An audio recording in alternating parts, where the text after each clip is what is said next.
if you don't want to go poor, if you don't want to go broke, don't go to Publix. You go Publix if you need a one little thing, if you need some oil, if you need some seasoning, some oil, yeah. Go to Publix for that the one-off thing. Go to Publix for that one thing. You don't go to Publix to do the bulk of your shopping because you will go broke. Hi guys, welcome to my channel. I'm actually gonna talk about moving to Miami. I'm gonna give you guys a few tips. This is gonna be a part one. There's gonna be a part two to this video. Then I actually do a whole moving to Miami series. So stay tuned for that. Okay, so let's get into the tips. At the end, I'm gonna actually show you guys a video. So it's basically going to be an empty apartment tour. It's the video they sent me when I was actually looking at the apartment, but it's very similar to what the apartment looks like. Literally, there's maybe two things that's different. Other from that, everything is the exact same, okay? So I'm going to not link that video. I'm going to insert that video towards the end so you guys can see that. All right, so we're going to start with the tips that I have for you. The first tip, so, all right, yeah, you've decided you want to move to Miami. What's the first thing you do? Get a real estate agent. A real estate agent not only is going to help you look in your budget, they might be able to vouch for you if you do not meet the apartment's requirements. Okay, so that's number one. Get a real estate agent. And I do want to let you guys know, you don't pay the real estate agent. The apartment pays the real estate agent. You don't. Keep that in mind. My second tip is, if you plan to move next year, start building your income from now. If you know your chest is high, if you know what you like is a little bit, you might not be able to afford what you like, start including everything as income. If you trade stocks and you claim the income from those stocks on your tax return, you will be able to use that as income when applying for your apartment. If you skateboard and you make money from it, but you don't report it on your taxes, you cannot use that as income, okay? I do want to let you know as far as what is considered income, it is pre-tax money. Whatever you make before you pay taxes. So if you make $3,100 after taxes and $4,100 before taxes, they will only take into account the $4,100, which is how much you make before taxes. So that's really helpful. They will only also take into account what is reported on your tax return. So if you have additional income that is not your 9 to 5, it has to be reported on your tax return, or it will not count. Okay, so that's my second tip. Start looking at budget, looking at apartments and seeing what they require, seeing their requirements. Start doing that from now. Number 3, Miami is ghetto. So it's ghetto. And this is where a real estate agent comes in. They'll tell you about the neighborhood that an apartment is in. They'll literally tell you stuff like that. A lot of times, yes, they're connected to the apartments and they're going to try to sell the apartments because of commission. That is a real thing. I went to real estate school. I actually just finished a couple days ago. That is a real thing. And this is unbiased opinion. It's a real thing, but it's always better to have one than not to. So basically, it's ghetto. I live downtown. I drive 5 minutes out. I'm in the hoods of the hoods. That's not to judge anything, but I'm from Jamaica, okay? I'm from a third world country. And America, the USA, is a first world country. Miami reminds me of Jamaica. So my third tip to you is, if you are looking at an apartment, and we do everything virtual, you're gonna do a video call, ask them to show you outside of the building. Let them show you what's around it. Look at the shops that are around it, because you can be in a nice building in a bad neighborhood. That is my tip to you. Number 4. All right, so if you're coming from the tri-state area, the DMV, anything close to I-95 at all, and you're wondering, should I or should I not drive my car down? Should I ship my car down? Whatever the case may be. Shipping your car down might cost you about $1,200, and that's not to include the plane ticket and the carry-ons and all that stuff you have to pay for. Literally, it's one straight shot. My fourth tip to you is to drive. Just drive. It's one highway. Okay, like I said, if you're close to I-95, just take the highway straight down. It's a long drive, but it literally is the easiest drive I've ever done, okay? The tolls are very minimal because you're on one highway straight down. You take your stops at your rest stops, you do what you need to do, but you can drive.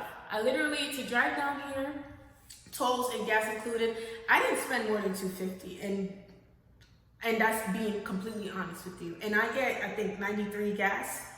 So I didn't spend more than 250, literally, really good. So I would suggest you guys drive. Number 5.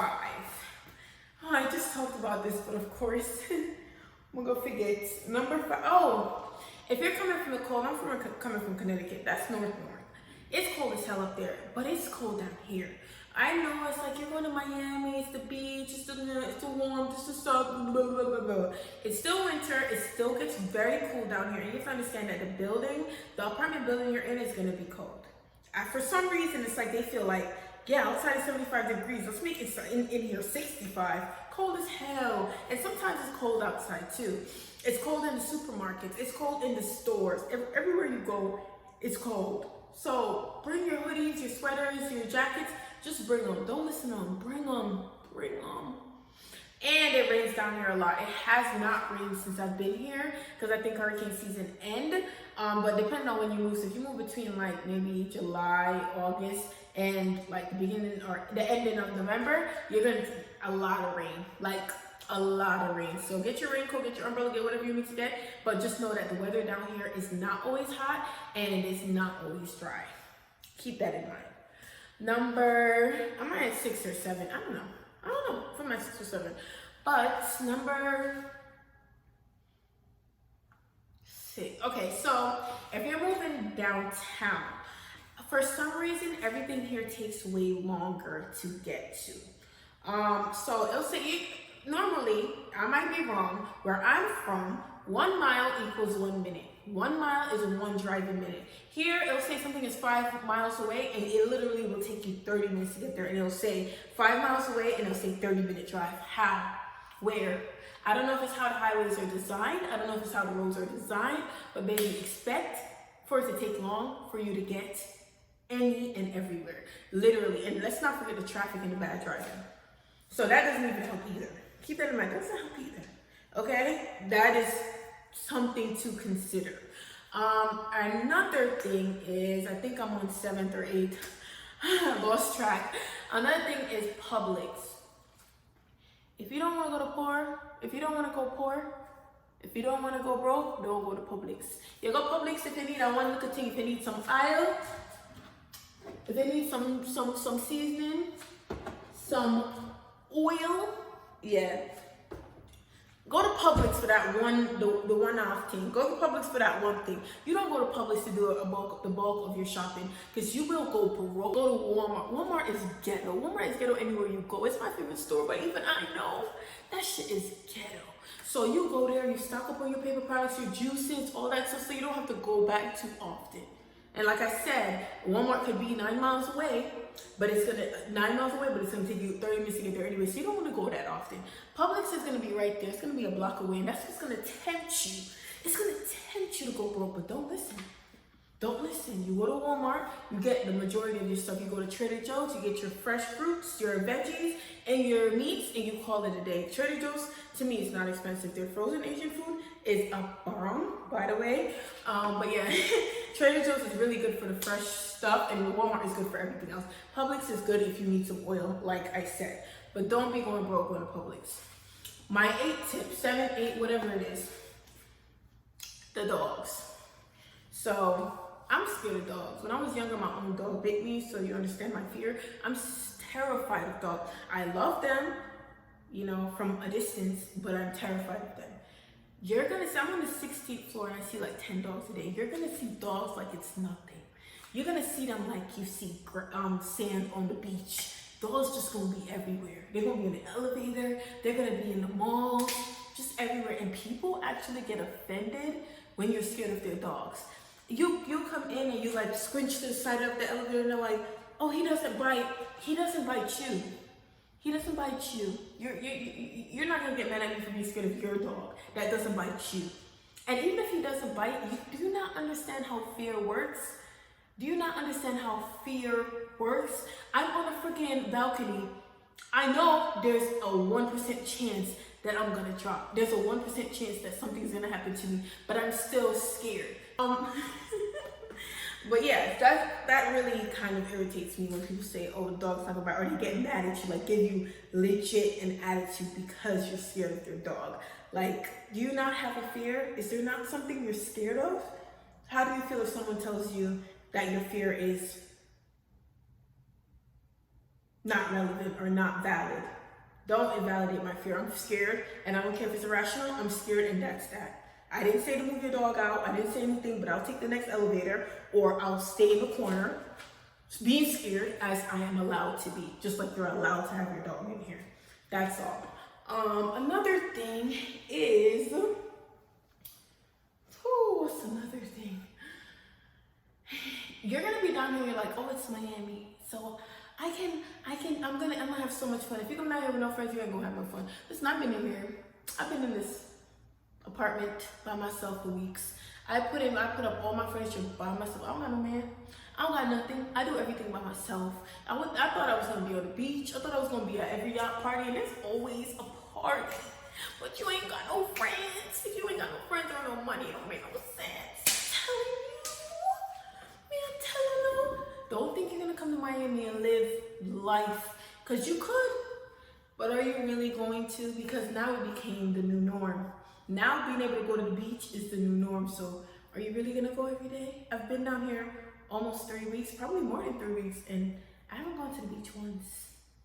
So just keep that in mind, that once you come to Miami, it might seem like the high life, but it becomes your new norm, and then it's just gonna be like, yeah, the beach, whatever. We're gonna have a part 2 to this. I think that's all I have for today. We're gonna have a part 2 to this, and I think I'm gonna start doing weekly vlogs of me, getting my furniture, putting my, I did put my TV up already. I'm going to do, put my bed up. I'm gonna bring you guys shopping with me, so stay tuned. I'm doing a whole Move into Miami series, so you have to click the bell button, subscribe, and all that good stuff. I'm going to actually include the video of the apartment.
But yeah, thank you guys so much for watching. Leave your questions and comments below. I will answer them below, as well as in my next video. I'm gonna have a more detailed, I just wanna know what you guys want. What do you guys wanna know about my move?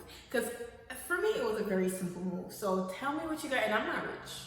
I'm actually poor, okay? So tell me guys what you guys wanna know, and I'll make a whole video about it. I just need to know what topic people, what are the topics people are most interested in, because I can talk for days about my move. Even though it was simple, I can talk for days about it. So leave your comments, topic ideas below. Stay tuned for my part 2 to this video. Stay tuned for my furnished apartment tour. Stay tuned for this whole journey, okay? You don't want to miss it. Thank you guys so much for watching. I hope you enjoyed the video, and please leave feedback below, subscribe, and hit the bell button. Bye.